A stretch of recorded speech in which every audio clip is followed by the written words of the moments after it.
Gea duduk diam di kursi pesawat, mengenakan jaket biru yang menutupi tubuhnya yang mulai terasa rapuh. Tangan kecilnya menyilang di pangkuan, menahan gelisah yang tak bisa ia ucapkan. Di sebelahnya, sang ibu yang mengenakan gaun oranye berusaha tersenyum, meski raut wajahnya penuh khawatir. Ayah Gea, yang duduk di sisi lorong, tampak lebih tenang, namun sorot matanya tajam mengawasi Gea dari waktu ke waktu. Keputusan ini memang mendadak bagi semua orang, kecuali Papa. Ia sudah merencanakan ini sejak lama, sejak Gea dinyatakan sakit dan butuh penanganan khusus. Tapi Gea merasa seperti melarikan diri. Bukan dari penyakitnya, tapi dari perasaannya sendiri. "Apa kamu udah siap?" tanya Mama lirih, mencoba mencairkan ketegangan. Gea mengangguk pelan. "Aku nggak tahu, Ma, tapi aku harus coba." Mama menggenggam tangan Gea. "Yang penting kamu sembuh, Nak." Sementara itu, Dot masih belum tahu Gea telah pergi. Ia masih tidur, mengabaikan panggilan-panggilan dari Robbie dan Edo. Mereka sudah mencoba mengetuk pintu, memanggil lewat jendela, bahkan menelepon ibunya. Tapi Dot tetap tak bergeming. Kepalanya berat oleh kenangan dan tangis semalam. Gea tahu ia harus pergi tanpa pamit. Bukan karena ia tak peduli, tapi justru karena ia terlalu peduli. Kalau ia bertemu Dot sebelum keberangkatan, ia tahu dirinya tak akan kuat meninggalkan. Jadi ia memilih diam, meninggalkan kenangan, menyimpan rindu, dan berharap Dot bisa melanjutkan hidup. Saat pesawat mulai bergerak, Gea menatap keluar jendela. Di kejauhan, langit tampak sendu, seperti hatinya. Di tangannya, ia masih menggenggam sebuah kertas kecil, surat untuk Dot yang belum sempat ia kirim. Isinya hanya satu kalimat. "Kalau kamu baca ini, mungkin kita masih punya waktu nanti, tapi bukan sekarang." Beberapa jam setelah pesawat tinggal landas, Dot akhirnya terbangun. Kepalanya berat, tubuhnya lesu, notifikasi di HP-nya penuh dengan pesan tak terbaca. Ia membuka satu persatu, hingga ia menemukan pesan suara dari Lisa. "Dot, Gea udah pergi. Sore tadi, dia ke Australia sama orang tuanya. Maaf kita nggak bisa bilang dari awal."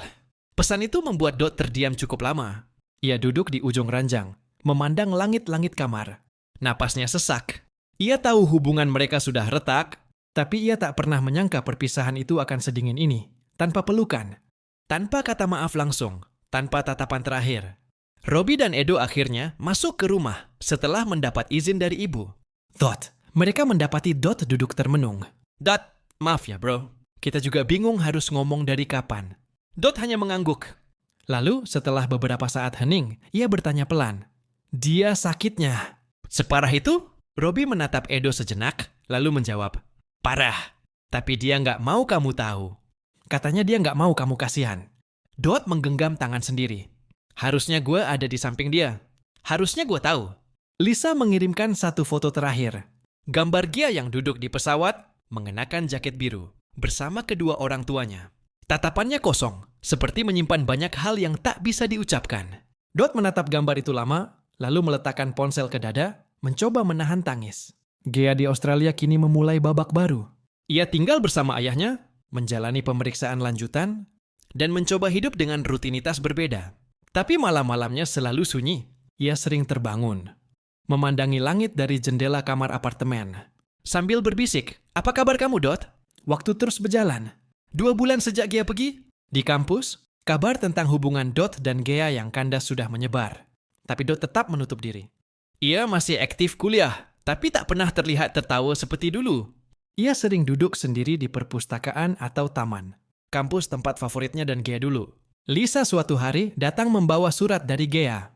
Ia mendapatkannya dari Mama Gea, yang tak sengaja menemukan surat itu terselip di laci meja belajar Gea. Sebelum berangkat, "Ini buat kamu," kata Lisa, menyerahkan amplop berwarna biru muda. Dot membuka perlahan. Isinya adalah tulisan tangan Gea. "Dot, maaf aku pergi tanpa pamit. Aku takut kalau lihat kamu lagi. Aku nggak bisa pergi. Tapi aku harus. Aku harus sembuh. Buat kita, kalau nanti kamu udah nggak sayang, nggak apa-apa. Tapi kalau kamu masih mau nunggu, tunggu aku di taman itu, tempat kita baca puisi pertama kali. Suatu hari aku bakal datang. Kalau Tuhan kasih aku waktu lebih lama." Air mata Dot tumpah. Ia lipat surat itu rapi, dan sejak hari itu, ia kembali duduk di taman kampus setiap sore. Ia menunggu. Entah seminggu, sebulan, atau setahun. Ia percaya Gea akan kembali. Di Australia, Gea menjalani terapi intensif. Kondisinya membaik sedikit demi sedikit, tapi yang tak pernah hilang adalah rasa rindunya. Tiap malam, ia memandangi langit dan membayangkan Dot masih duduk di taman itu, menunggunya. Dan mungkin kelak mereka akan bertemu kembali. Bukan sebagai dua orang yang patah, tapi dua jiwa yang pernah tersesat, lalu dipertemukan kembali oleh cinta yang tak pernah benar-benar mati.